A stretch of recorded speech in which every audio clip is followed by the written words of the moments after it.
Alright, problem 1, part C, for the final exam practice. We want to compute this definite integral from 0 to 2 of 1 over 1 minus x squared. And so the first thing that we should notice about this is that we're integrating through the point 1. And if we were to plug the value of 1 into the denominator, we would get 0. So x equals 1 is actually a singularity for this function, 1 over 1 minus x squared. One way to see this is we know that we can factor 1 minus x squared as 1 minus x times 1 plus x. And so clearly if we were to plug in the value x equals 1, we get 0 here in the denominator, right? The numerator is always constantly 1, so if we get 0 in the denominator, well, this is a singularity. So either way, this function kind of has a vertical asymptote at x equals 1, something along those lines. It doesn't really matter the nature of the singularity. The fact of the matter is it has a singularity there, and so we have to treat this improper integral. This is a type 2 improper integral. We have to treat it in a very specific way. So the way that we have to treat this is, first we have to break it up at 1 at the singularity. So we have dx over 1 minus x squared plus integral from 1 to 2 of dx over 1 minus x squared. And so then what happens is if we can evaluate this integral kind of individually from this integral, well then we can combine both of their values and then go ahead and say what the value of the full integral is. But right now our concern is just with one of these integrals at a time, because for this full integral to be convergent, we would need to show that both of these integrals are individually convergent, and so that also means that to show that this diverges is to show that only one of these diverges. So let's just deal with one at a time. So for the first one, like I said, we're rewriting the integrand like this: 1 minus x, 1 plus x, integral from 0 to 1. Okay, so I'm going to try and use the comparison theorem here. And so what I want to do is either find a smaller function that diverges to show divergence, or find a larger function that also converges to show convergence. So either way, let's just kind of see what we have here. So first of all, the part that contributes to the singularity is this 1 minus x term. The 1 plus x term, when x varies between 0 and 1, it doesn't even get close to 0. It goes between 1 and a half. Okay, so either way, let's see what we got going on.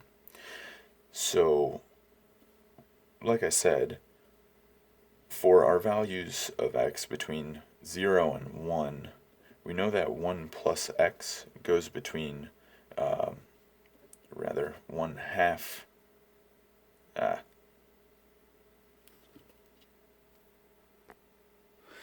Alright, well, that was a bit of nonsense. We know for x going between 0 and 1, this function 1 plus x is going to range between the values 1 and 2.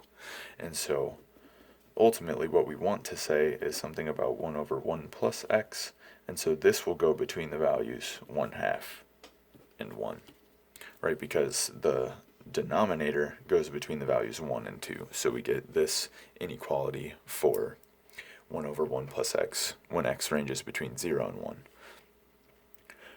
Okay, so what we're going to do is say, well, alright, in that case, then I know the integral that I'm dealing with is greater than or equal to, because I'm going to replace it with this 1 half, this term, 1 over 1 plus x. So I'll replace with 1 half, and then I have dx over 1 minus x. Okay, so this is what I'm dealing with. I got the inequality from this inequality here, right? Essentially using the comparison theorem, I'm replacing my function 1 over 1 minus x times 1 plus x with 1 over 1 minus x times a 2 in the denominator. But either way, then I'm separating them. Okay, so at this point, what I want to do is just substitute. So I'll do an easy substitution, u equals 1 minus x. Then du is going to equal minus dx. Okay. So I'll use that substitution, and then the other thing is I'll change the bounds, but that won't be too hard. So either way, this will be equal to 1/2. There'll be a minus sign that comes out, so I'll throw the minus sign out here. Now I'm integrating from u when x is equal to 0, u is equal to 1. When x is equal to 1, u is equal to 0. And then I'm integrating du over u. Okay, now, the good thing about this integral as opposed to this one is I immediately know the antiderivative of this one. So this is going to be minus 1/2 natural log of absolute value of u. Not that the absolute value is needed because we're going between 1 and 0, but either way. And then we want to take these values from 0 to 1. But of course, there's an issue when we try to take natural log of 0, and we see that we'll actually get divergence of this integral. So this thing will actually diverge to plus infinity, and that's basically coming from the fact that natural log of u as u approaches 0 is going to negative infinity, but then we're multiplying by negative 1/2. Okay, so we actually get divergence of this integral, so we know that even this 1 diverges, and so then the whole thing diverges. So then integral from 0 to 2 dx over 1 minus x squared, this diverges. Okay, done.